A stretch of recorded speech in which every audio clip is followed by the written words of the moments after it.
Nous allâmes passer la nuit chez un traiteur où je me remis un peu de la mauvaise chère que j'avais faite depuis près de 3 mois. Je ne pus néanmoins m'y livrer au plaisir. Je souffrais mortellement sans Manon. « Il faut la délivrer, dis-je à mes amis. Je n'ai souhaité la liberté que dans cette vue. Je vous demande le secours de votre adresse. Pour moi, j'y emploierai jusqu'à ma vie. » Lescaut, qui ne manquait pas d'esprit et de prudence, me représenta qu'il fallait aller bride en main, que mon évasion de Saint-Lazare et le malheur qui m'était arrivé en sortant causeraient infailliblement du bruit, que le lieutenant général de police me ferait chercher, et qu'il avait le bras long. Enfin, que si je ne voulais pas être exposé à quelque chose de pis que Saint-Lazare, il était à propos de me tenir couvert et renfermé pendant quelques jours, pour laisser au premier feu de mes ennemis le temps de s'éteindre. Son conseil était sage, mais il aurait fallu l'être aussi pour le suivre. Tant de lenteur et de ménagement ne s'accordaient pas avec ma passion. Toute ma complaisance me réduisit à lui promettre que je passerais le jour suivant à dormir. Il m'enferma dans sa chambre, où je demeurai jusqu'au soir. J'employais une partie de ce temps à former des projets et des expédients pour secourir Manon. J'étais bien persuadé que sa prison était encore plus impénétrable que n'avait été la mienne. Il n'était pas question de force et de violence. Il fallait de l'artifice. Mais la déesse même de l'invention n'aurait pas su par où commencer. J'y vis si peu de jours que je remis à considérer mieux les choses lorsque j'aurais pris quelques informations sur l'arrangement intérieur de l'hôpital. Aussitôt que la nuit m'eut rendu la liberté, je priai Lescaut de m'accompagner. Nous liâmes conversation avec un des portiers qui nous parut homme de bon sens. Je feignis d'être un étranger qui avait entendu parler avec admiration de l'hôpital général et de l'ordre qui s'y observe. Je l'interrogeai sur les plus minces détails. Et de circonstances en circonstances, nous tombâmes sur les administrateurs, dont je le priais de m'apprendre les noms et les qualités. Les réponses qu'il me fit sur ce dernier article me firent naître une pensée dont je m'applaudis aussitôt, et que je ne tardai point à mettre en œuvre. Je lui demandai, comme une chose essentielle à mon dessein, si ces messieurs avaient des enfants. Il me dit qu'il ne pouvait pas m'en rendre un compte certain, mais que pour M. de T, qui était un des principaux, il lui connaissait un fils en âge d'être marié, qui était venu plusieurs fois à l'hôpital avec son père. Cette assurance me suffisait. Je rompis presque aussitôt notre entretien, et je fis part à Lescaut, en retournant chez lui, du dessein que j'avais conçu. Je m'imagine, lui dis-je, que M. de T, le fils, qui est riche et de bonne manière, est dans un certain goût de plaisir, comme la plupart des jeunes gens de son âge. Il ne saurait être ennemi des femmes, ni ridicule au point de refuser ses services pour une affaire d'amour. J'ai formé le dessein de l'intéresser à la liberté de Manon. S'il est honnête homme et qu'il ait des sentiments, il nous accordera son secours par générosité.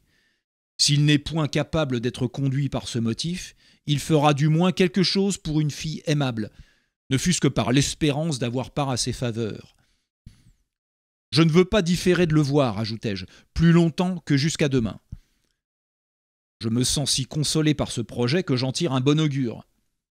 Lescaut convint lui-même qu'il y avait de la vraisemblance dans mes idées, et que nous pouvions espérer quelque chose par cette voie. J'en passai la nuit moins tristement. Le matin étant venu, je m'habillai le plus proprement qu'il me fut possible dans l'état d'indigence où j'étais, et je me fis conduire dans un fiacre à la maison de M. de T. Il fut surpris de recevoir la visite d'un inconnu. J'augurais bien de sa physionomie et de ses civilités. Je m'expliquai naturellement avec lui, et pour échauffer ses sentiments naturels, je lui parlais de ma passion et du mérite de ma maîtresse comme de deux choses qui ne pouvaient être égalées que l'une par l'autre. Il me dit que quoiqu'il n'eût jamais vu Manon, il avait entendu parler d'elle, du moins s'il s'agissait de celle qui avait été la maîtresse du vieux G.M. Je ne doutais point qu'il ne fût informé de la part que j'avais eue à cette aventure, et pour le gagner de plus en plus en me faisant un mérite de ma confiance, je lui racontai le détail de tout ce qui était arrivé à Manon et à moi. « Vous voyez, monsieur, continuai-je, que l'intérêt de ma vie et celui de mon cœur sont entre vos mains. L'un ne m'est pas plus cher que l'autre. Je n'ai point de réserve avec vous, parce que je suis informé de votre générosité, et que la ressemblance de nos âges me fait espérer qu'il s'en trouvera quelque-une dans nos inclinations. Il parut fort sensible à cette marque d'ouverture et de candeur. Sa réponse fut celle d'un homme qui a du monde et des sentiments. Ce que le monde ne donne pas toujours et qu'il fait perdre souvent. Il me dit qu'il mettait ma visite au rang de ses bonnes fortunes, qu'il regarderait mon amitié comme une de ses plus heureuses acquisitions, et qu'il s'efforcerait de la mériter par l'ardeur de ses services. Il ne promit pas de me rendre Manon, parce qu'il n'avait, me dit-il, qu'un crédit médiocre et mal assuré. Mais il m'offrit de me procurer le plaisir de la voir et de faire tout ce qui serait en sa puissance pour la remettre entre mes bras. Je fus plus satisfait de cette incertitude de son crédit, que je ne l'aurais été d'une pleine assurance de remplir tous mes désirs. Je trouvais dans la modération de ses offres une marque de franchise dont je fus charmé. En un mot, je me promis tout de ses bons offices. La seule promesse de me faire voir Manon m'aurait fait tout entreprendre pour lui. Je lui marquai quelque chose de ses sentiments d'une manière qui le persuada aussi que je n'étais pas d'un mauvais naturel. Nous nous embrassâmes avec tendresse, et nous devînmes amis sans autre raison que la bonté de nos cœurs et une simple disposition qui porte un homme tendre et généreux à aimer un autre homme qui lui ressemble. Il poussa les marques de son estime bien plus loin, car ayant combiné mes aventures et jugeant qu'en sortant de Saint-Lazare je ne devais pas me trouver à mon aise, il m'offrit sa bourse et me pressa de l'accepter. Je ne l'acceptai point, mais je lui dis « C'est trop, mon cher monsieur. Si avec tant de bonté et d'amitié vous me faites revoir ma chère Manon, je vous suis attaché pour toute ma vie. Et si vous me rendez tout à fait cette créature, je ne croirai pas être quitte en versant tout mon sang pour vous servir. » Nous ne nous séparâmes qu'après être convenus du temps et du lieu où nous devions nous retrouver. Il eut la complaisance de ne pas me remettre plus loin que l'après-midi du même jour. Je l'attendis dans un café, où il vint me rejoindre vers les 4 heures, et nous prîmes ensemble le chemin de l'hôpital. Mes genoux étaient tremblants en traversant les cours. « Puissance d'amour, dis-je, je reverrai donc l'idole de mon cœur, l'objet de tant de pleurs et d'inquiétudes. Ciel, conservez-moi assez de vie pour aller jusqu'à elle, et disposez après cela de ma fortune et de mes jours.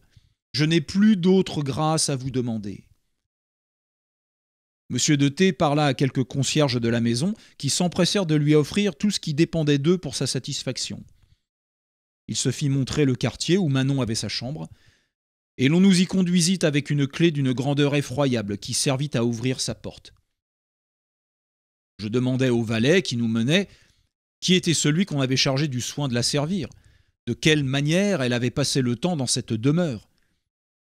Il nous dit que c'était une douceur angélique, qu'il n'avait jamais reçu d'elle un mot de dureté, qu'elle avait versé continuellement des larmes pendant les 6 premières semaines après son arrivée, mais que depuis quelque temps elle paraissait prendre son malheur avec plus de patience, et qu'elle était occupée à coudre du matin jusqu'au soir, à la réserve de quelques heures qu'elle employait à la lecture.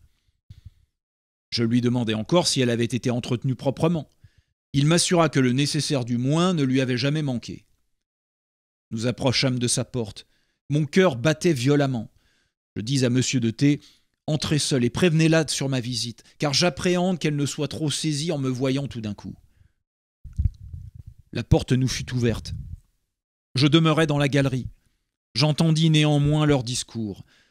Il lui dit qu'il venait lui apporter un peu de consolation, qu'il était de mes amis et qu'il prenait beaucoup d'intérêt à notre bonheur. Elle lui demanda avec le plus vif empressement si elle apprendrait de lui ce que j'étais devenu. Il lui promit de m'amener à ses pieds, aussi tendre, aussi fidèle qu'elle pouvait le désirer. « Quand » reprit-elle. « Aujourd'hui même, lui dit-il. Ce bienheureux moment ne tardera point. Il va paraître à l'instant si vous le souhaitez. » Elle comprit que j'étais à la porte. J'entrai lorsqu'elle y accourait avec précipitation. Nous nous embrassâmes avec cette effusion de tendresse qu'une absence de 3 mois fait trouver si charmante à de parfaits amants. Nos soupirs, nos exclamations interrompues, 1000 noms d'amour répétés languissamment de part et d'autre, formèrent pendant un quart d'heure une scène qui attendrissait monsieur de T. « Je vous porte envie, me dit-il en nous faisant asseoir. Il n'y a point de sort glorieux auquel je ne préférasse une maîtresse si belle et si passionnée. Aussi mépriserais-je tous les empires du monde, lui répondis-je, pour m'assurer le bonheur d'être aimé d'elle. » Tout le reste d'une conversation si désirée ne pouvait manquer d'être infiniment tendre. La pauvre Manon me raconta ses aventures, et je lui appris les miennes. Nous pleurâmes amèrement en nous entretenant de l'état où elle était et de celui d'où je ne faisais que de sortir. Monsieur de T nous consola par de nouvelles promesses de s'employer ardemment pour finir nos misères. Il nous conseilla de ne pas rendre cette première entrevue trop longue pour lui donner plus de facilité à nous en procurer d'autres. Il eut beaucoup de peine à nous faire goûter ce conseil. Manon surtout ne pouvait se résoudre à me laisser partir. Elle me fit remettre 100 fois sur ma chaise. Elle me retenait par les habits et par les mains. « Hélas, dans quel lieu me laissez-vous » disait-elle. « Qui peut m'assurer de vous revoir ?» Monsieur de T lui promit de la venir voir souvent avec moi. Pour le lieu, ajouta-t-il agréablement, il ne faut plus l'appeler hôpital.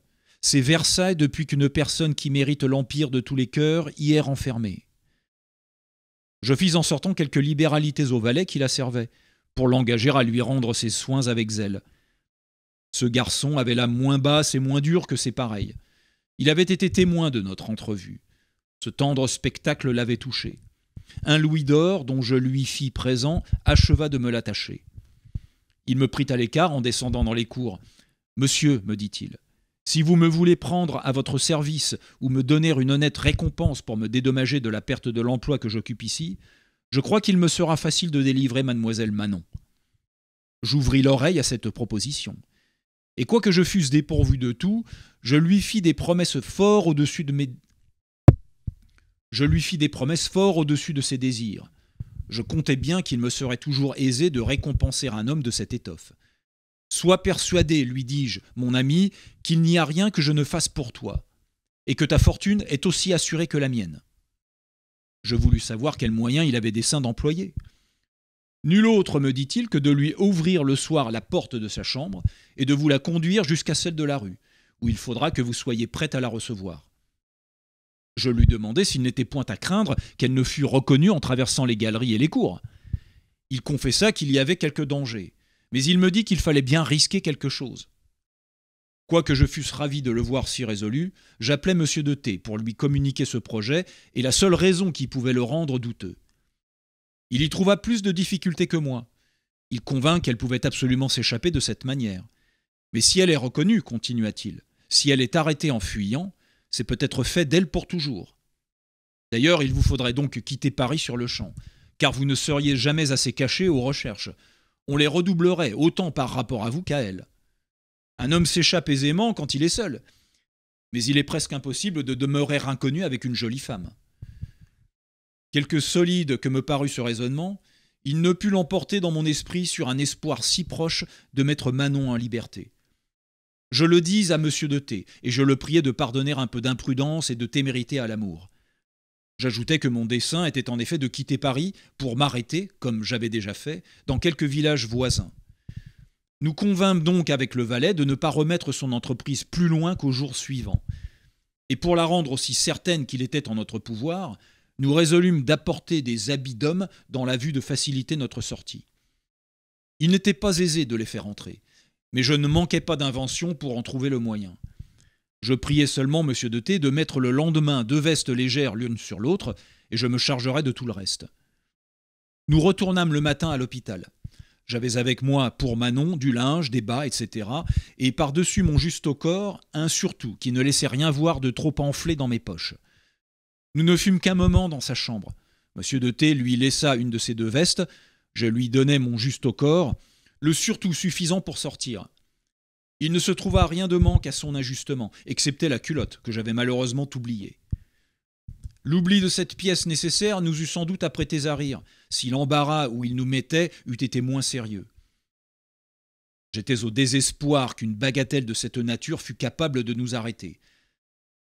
Cependant, je pris mon parti, qui fut de sortir moi-même sans culotte. Je laissai la mienne à Manon. Mon surtout était long, et je me mis, à l'aide de quelques épingles, en état de passer décemment à la porte. Le reste du jour me parut d'une longueur insupportable. Enfin, la nuit étant venue, nous nous rendîmes dans un carrosse un peu au-dessous de la porte de l'hôpital. Nous n'y fûmes pas longtemps sans voir Manon paraître avec son conducteur. Notre portière étant ouverte, ils montèrent tous 2 à l'instant. Je reçus ma chère maîtresse dans mes bras. Elle tremblait comme une feuille. Le cocher me demanda où il fallait toucher. « Touche au bout du monde, lui dis-je, et mène-moi quelque part où je ne puisse jamais être séparé de Manon. » Ce transport, dont je ne fus pas le maître, faillit de m'attirer un fâcheux embarras. Le cocher fit réflexion à mon langage, et lorsque je lui dis ensuite le nom de la rue où nous voulions être conduits, il me répondit qu'il craignait que je ne l'engageasse dans une mauvaise affaire, qu'il voyait bien que ce beau jeune homme qui s'appelait Manon était une fille que j'enlevais de l'hôpital, et qu'il n'était pas d'humeur à se perdre pour l'amour de moi. La délicatesse de ce coquin n'était qu'une envie de me faire payer la voiture plus chère. Nous étions trop près de l'hôpital pour ne pas filer doux. « Tais-toi, lui dis-je, il y a un louis d'or à gagner pour toi. » Il m'aurait aidé après cela à brûler l'hôpital même. Nous gagnâmes la maison où demeurait Lescaut. Comme il était tard, M. de T nous quitta en chemin avec promesse de nous revoir le lendemain. Le valet demeura seul avec nous. Je tenais Manon si étroitement serrée entre mes bras que nous n'occupions qu'une place dans le carrosse. Elle pleurait de joie. Et je sentais ses larmes qui mouillaient mon visage. Lorsqu'il fallut descendre pour entrer chez Lescaut, j'eus avec le cocher un nouveau démêlé, dont les suites furent funestes. Je me repentis de lui avoir promis un louis, non seulement parce que le présent était excessif, mais par une autre raison bien plus forte, qui était l'impuissance de le payer. Je fis appeler Lescaut. Il descendit de sa chambre pour venir à la porte. Je lui dis à l'oreille dans quel embarras je me trouvais. Comme il était d'une humeur brusque et nullement accoutumé à ménager un fiacre, il me répondit que je me moquais. « Un louis d'or » ajouta-t-il. « 20 coups de canne à ce coquin-là !» J'eus beau lui représenter doucement qu'il allait nous perdre, il m'arracha ma canne avec l'air d'en vouloir maltraiter le cocher. Celui-ci, à qui il était peut-être arrivé de tomber quelquefois sous la main d'un garde du corps ou d'un mousquetaire, s'enfuit de peur avec son carrosse, en criant que je l'avais trompé, mais que j'aurais de ses nouvelles. Je lui répétais inutilement d'arrêter.